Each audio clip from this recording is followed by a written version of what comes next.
स्वागत है आपका इस स्पेशल इंटरव्यू में। मेरे साथ है Tokyo Olympic gold medallist Neeraj Chopra. मेरा नाम है अमित कामत। मैं स्पोर्ट्स 9 से हूँ। आइए बात करते हैं नीरज से। नीरज, बहुत बहुत स्वागत है आपका इस शो पे। थैंक यू थैंक यू बहुत जी। बहुत वक्त निकालने के लिए और हमसे बात करने के लिए। पहली बात तो मेरे ख्याल से सिर्फ मैं ही नहीं, पूरा हिंदुस्तान जानना चाहेगा कि आप अ, अभी वापस ट्रेनिंग करना शुरू कर दिया है। कब आप ट्रेनिंग करेंगे और आगे का जो सीजन होगा उसके लिए क्या गोल्स रहेंगे आपके? ओके, तो बिल्कुल जी, थोड़ा थोड़ा तो चल ही रहा है। जब भी मैं घर पे होता हूँ या कहीं पे होता हूँ तो थोड़ी बहुत ट्रेनिंग तो कर ही रहा हूँ। लेकिन प्रॉपर ट्रेनिंग शायद से अभी नवंबर सेकंड वीक तक या ऐसे स्टार्ट होगी। कोच भी आ जाएंगे और फिर हम प्रॉपर ट्रेनिंग उसके लिए स्टार्ट कर देंगे। और अगले साल हमारी world championship, Asian games, Asian championship और डायमंड लीग्स भी स्टार्ट हो जाएंगे। तो फिर यही है मेन कॉम्पिटिशन्स। अच्छा। और नीरज, ये जानना चाहूंगा कि जब अभी आप जब ऑफ सीजन में होंगे तो कुछ नया ट्राई करेंगे, ट्रेनिंग के हिसाब से, टेक्निक के हिसाब से कुछ नया कोशिश करेंगे? नहीं, नया तो नहीं, लेकिन इम्प्रूवमेंट करेंगे कुछ जो हमको लगता है, जैसे टेक्निक में या स्ट्रेंथ की उसमें कुछ लगता है कि थोड़ा हमको और इम्प्रूव करना चाहिए, हमको थोड़ा सुधारना चाहिए, तो उस पे हम और ज्यादा काम करेंगे। और शायद से कोच कुछ प्लान प्लान बनाए कि हमको थोड़ी एक्सरसाइज वगैरह और लेके आनी है, मतलब कुछ चीजें ऐड करनी है। तो वही होगा। बहुत ज्यादा हम कोई नई चीज ऐड नहीं करेंगे या फिर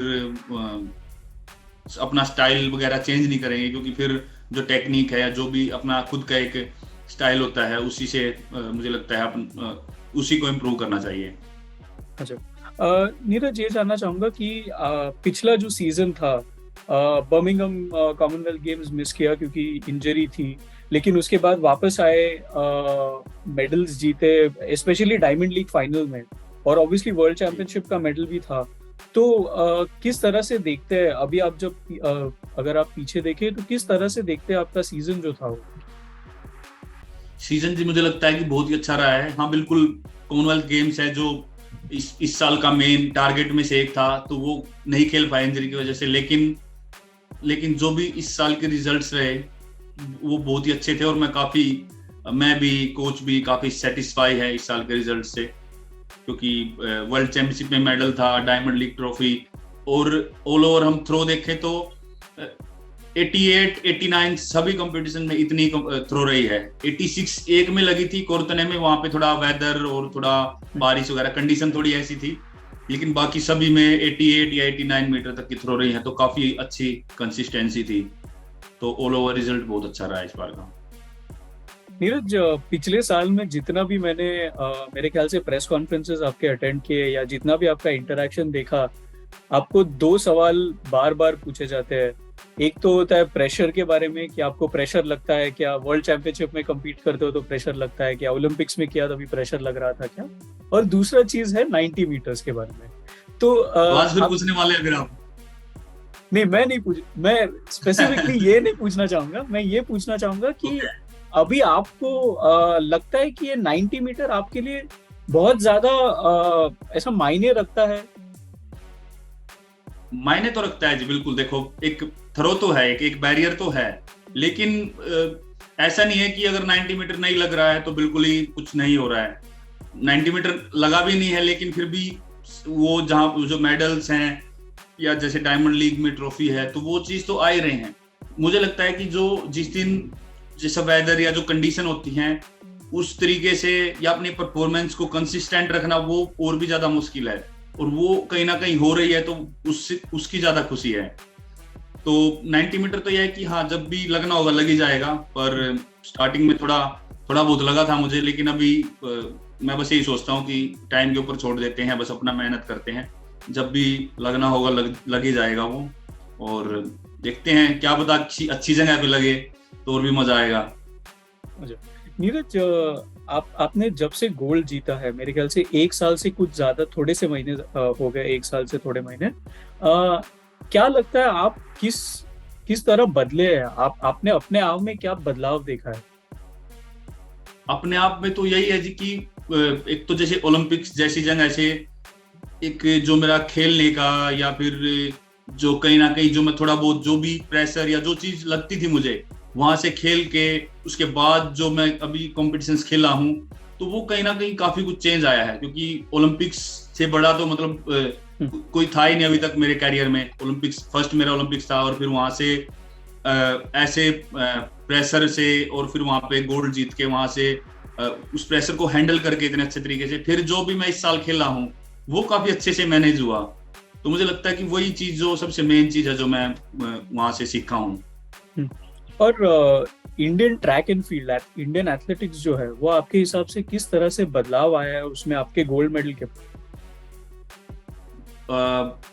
मेरे गोल्ड मेडल के बाद पता नहीं, ऐसे मैं खुद बोल सकता हूँ कि नहीं, लेकिन एथलीट्स ऐसा बोलते हैं तो अच्छा लगता है। लेकिन बदलाव आप सबको दिख ही रहा है। कॉमनवेल्थ गेम्स में इतना अच्छा रिजल्ट था, वर्ल्ड चैंपियनशिप में फर्स्ट टाइम ऐसे फाइनल में थे इतने लोग, इतने एथलीट्स हमारे कंट्री के। तो ये एक मतलब छोटा छोटा चेंज है कि भाई फाइनल में पहुंचे हम, अगली बार मेडल के नजदीक जाएंगे, फिर मेडल्स आएंगे, तो ऐसे ही धीरे धीरे करके चेंज आएंगे। तो काफी चेंज आया है। और परफॉर्मेंस की भी अगर बात करें तो परफॉर्मेंस ऐसा नहीं है कि सिर्फ बाकी एथलीट्स अच्छा नहीं कर रहे थे तो हम फाइनल में पहुंच गए। हम अपना बहुत अच्छा परफॉर्मेंस लेके तब फाइनल तक जा रहे हैं, तो वो कहीं ना कहीं बहुत अच्छी बात है। कि कई बार ऐसा होता है कि हम परफॉर्मेंस हमारी कम होती है लेकिन बाकी एथलीट्स की भी कम ही होती है, तो फिर बोलते हैं कि नहीं बाकी इंटरनेशनल एथलीट्स ने अच्छा नहीं किया तो इसलिए पहुंच गए। लेकिन अभी अपने एथलीट्स वाकई में वर्ल्ड क्लास परफॉर्मेंस दे रहे हैं, तो वो काफी चेंज आया है कि पहले से बहुत ही ज्यादा अच्छा कर रहे हैं हमारे ट्रैक एंड फील्ड एथलीट। और नीरज, ये भी जानना चाहूंगा कि आप अभी जब IIT गांधीनगर गए थे नेशनल गेम्स के टाइम पे, तो शायद आपको याद होगा कि नहीं पता नहीं, वहाँ पे एक प्रोफेसर थे जिन्होंने आपको उनका एक मॉडल दिखाया। हम देख रहे हैं कि IIT गांधीनगर के प्रोफेसर जो है वो आपको यूज कर रहे हैं बच्चों को साइंस सिखाने के लिए। ऑब्वियसली आपको एज एन इंस्पिरेशन लोग यूज करते हैं एथलेटिक्स के बारे में थोड़ा सा इंटरेस्ट बनाने के लिए, लेकिन जब स्टडीज के बारे में आपके लिए आपको यूज किया जाता है तो आपको कितना अच्छा लगता है या कैसा लगता है जब ये होता है? अच्छा तो लगता ही है। मतलब स्टडी में तो मैंने तो कुछ ऐसा किया नहीं, लेकिन वो बच्चों स्टडी के लिए भी यूज कर रहे हैं तो बढ़िया है। पर मुझे लगता है कि साइंस में क्योंकि जेवलिन का काफी ज्यादा वो है ना कि किस एंगल पे थ्रो करना चाहिए या किस एंगल पे थ्रो करेंगे तो बेस्ट जाएगी, कितनी रनिंग में कितना फास्ट रनअप होना चाहिए, कितने मीटर का रनअप, या कितनी पहले हम लाइन से पहले अपने आप को हमने स्टॉप किया है, या बॉडी की जो सिचुएशन या बॉडी का क्या एंगल था, वो पूरा चीज उन्होंने देखी है। तो वो कहीं ना कहीं अच्छा लगा है। और अभी मैंने ध्यान दिया आपके पीछे मेरी कॉमनवेल्थ गेम्स की फोटो लगी हुई है, अच्छा लग रहा है वो देख के, न्यूज कटिंग। वो शायद कॉमनवेल्थ गेम्स की नहीं है, वो उसके काफी पहले की है, 2019 की कोई स्टोरी है। ये फोटो कॉमनवेल्थ गेम्स की है। अच्छा, ये 2018 की होगी, बराबर। हाँ जी गेम्स की फोटो है। तो अभी मैंने एकदम देखा, तो थैंक यू। नीरज, एक और चीज जानना चाहूंगा कि ये पेरिस 2024 अभी 2 साल में है। काफी आपके मेडल के बाद या फिर इंडियन ट्रैक एंड फील्ड में भी हमने देखा कि काफी रिजल्ट्स आए हैं। बैडमिंटन में देखा कि थॉमस कप जीता है।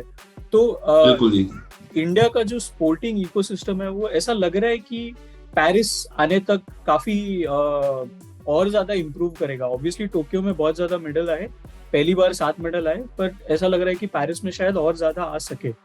तो मैं ये जानना चाहूंगा आपसे कि जो लोग पेरिस के लिए ट्रेन कर रहे हैं उनके लिए आपका क्या एडवाइस होगा, क्या सुझाव होगा आपका, कैसे ट्रेन करे उसके लिए? मैं तो जिस सही बताऊं तो मैं अपना तो मैं बता सकता हूं, लेकिन सभी अलग अलग स्पोर्ट का, अलग अलग गेम का अपना एक अलग मतलब तरीका या स्ट्रेटजी, माइंडसेट अलग होता होगा बस। पर फिर भी मैं मतलब यही बोल सकता हूं कि बस अपने ऊपर विश्वास रख के हमको एक अलग जोश के साथ और नए जुनून के साथ जाना है वहां पे पूरी टीम को, और एक ऐसी स्ट्रॉन्ग टीम बना के लेके जानी है कि वहां पे जाके हम एक दूसरे को इतना पुश कर सके कि हमको टोक्यो से ज्यादा और काफी और अच्छा परफॉर्मेंस वहां पे देनी है। मेडल की मैं गिनती में नहीं बताऊंगा, लेकिन हाँ पहले से ज्यादा इंप्रूवमेंट करके आनी है, और जो भी हम खेलेंगे भी तो अलग से वो रिजल्ट दिखेगा। तो बस मैं सभी एथलीट्स को ही बोलूंगा कि अपना इतनी मेहनत करेंगे उसके लिए कि हम अपनी कंट्री का जो है जो मेडल टैली में जो हमारा नाम रहता है नीचे, उनको धीरे धीरे करके हमको ऊपर लेके आना है। बस मैं भी बोलूंगा, बाकी तो सब किसी को जरूरत नहीं है कि मैं उनको बोलूं कि क्या करना है, सभी अपना 100% लगाते हैं डेली, तो वो अपनी जगह पे जो भी है उनको बेस्ट पता है उस चीज का। नीरज, आप अभी रिसेंटली एक इवेंट पे गए थे टोक्यो में, जहाँ पे वो मतलब सेरेमनी था जो 1 साल हो गया टोक्यो का, उसके लिए बहुत ज्यादा फैंस थे वहां पे जब आप फेंक रहे थे। तो उस दौरान थोड़ा सा ऐसा मन में लगा कि काश ये सारे फैंस तब होते जब मैं टोक्यो में compete कर रहा था।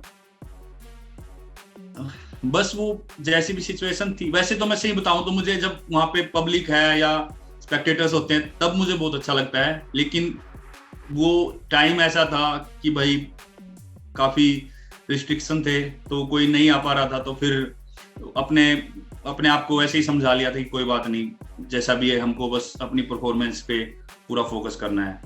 पर नहीं थे तो कोई बात नहीं, अभी गया था तो अभी मिलना हो गया, अभी सभी के बीच अभी भी मैंने थ्रो की, हाँ मैंने 100% नहीं की, लेकिन वो टारगेट के लिए फन था थोड़ा, तो वो की, तो तब भी वो ऐसा ही फील हुआ, अच्छा लगा, वो याद भी, पुरानी याद ताजा होगी। और नीरज, आपने रियो ओलंपिक्स जो था वो मेरे ख्याल से 12 दिन या 13 दिन से मिस किया था, क्योंकि आपने क्वालिफिकेशन का जो मार्क था उसके आगे फेंक दिया, लेकिन वो मिस हो गया।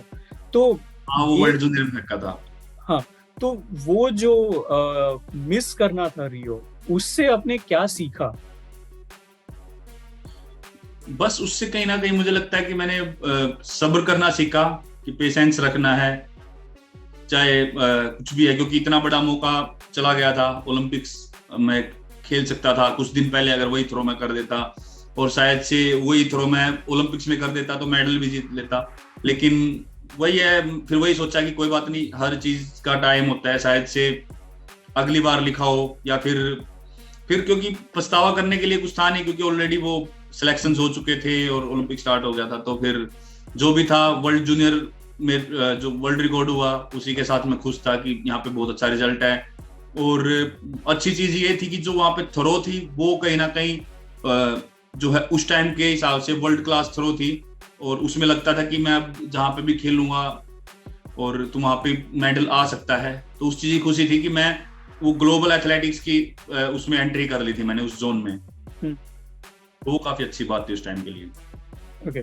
और नीरज, एक आखिरी सवाल पूछना चाहूंगा कि 2019 जो था आपके लिए काफी डिफिकल्ट साल था, बिकॉज एल्बो इंजरी थी। आपने ऑब्वियसली देखा होगा कि दोहा में जो वर्ल्ड चैंपियनशिप्स हुए उसमें अगर आप compete कर रहे होते विदाउट द इंजरी तो शायद आप पोडियम पे होते थे वर्ल्ड चैंपियनशिप में। तो आपने बोला कि ये रियो के वजह से आपने थोड़ा सा सब्र करना सीखा, लेकिन ये 2019 में जब मिस किया तो उसमें क्या अपने आप को बता रहे थे, क्या थोड़ा सा चल रहा था दिमाग? उसमें और ज्यादा सब्र करना सीखा जी, क्योंकि वहां पे तो सिर्फ ये था कि मैं थ्रो कर रहा था तो उसकी वजह से निकल गया, लेकिन 19 में तो बिल्कुल अच्छी तैयारी के साथ साथ सब कुछ बढ़िया था, टाइम भी था मेरे पास, लेकिन इंजरी की वजह से हो गया। तो वही है, फिर ये भी समझना पड़ता है कि इंजरी है, स्पोर्ट का हिस्सा है, कोई बात नहीं। पर ये है कि 19 ने भी बहुत कुछ सिखाया है, काफी कुछ। उस टाइम मैंने हार्ड वर्क भी किया, बाद में मेरे माइंड में एक ही चीज थी कि जब मैं इंजर्ड था कि जब मुझे कम बैक करना है तो मुझे टाइम लेना है, और मुझे प्रॉपर मतलब अच्छे तरीके से जो मेरी थ्रो है उसके साथ ही मुझे कम बैक करना है। बीच में एक बार मेरा मन हुआ था, क्योंकि सभी क्या करता है कि जल्दी खेल लें हम, कि भाई मैं अभी खेल रहा हूँ, मैं कुछ नेशनल्स वगैरह मैंने डिसाइड किया था, लेकिन टीम से या बीच में ऐसे बात हुई और मेरे भी मन में आया कि नहीं, शायद से ये सही टाइम नहीं है। मैं भले ही वहां पे नेशनल में उस टाइम पे जीत जाता, लेकिन कहीं ना कहीं उस लेवल की मेरी तैयारी नहीं थी, तो फिर वो उस टाइम खुद को रोका और फिर डिसाइड किया कि नहीं, हम थोड़ा और टाइम लेंगे और प्रॉपर तरीके से। फिर जब साउथ अफ्रीका में खेला था तो ओलंपिक क्वालिफाई के साथ, और मेरी सेकंड बेस्ट थ्रो थी तब, जब कम बैक किया तो वो कहीं ना कहीं अच्छा लगा काफी, कि इतने दिन तक इस चीज को रोक के रखा और फिर इतना अच्छा रिजल्ट के साथ वापसी की, तो वो कहीं ना कहीं वो पेशेंस जो काम आई। नीरज, बहुत बहुत शुक्रिया आपके वक्त के लिए और हमारे सारे सवालों का जवाब देने के लिए। आशा करता हूँ कि आपका सीजन जो आगे है वो अच्छा रहेगा आपके लिए। Thank you so much. बिल्कुल, पूरी कोशिश करेंगे। Thank you.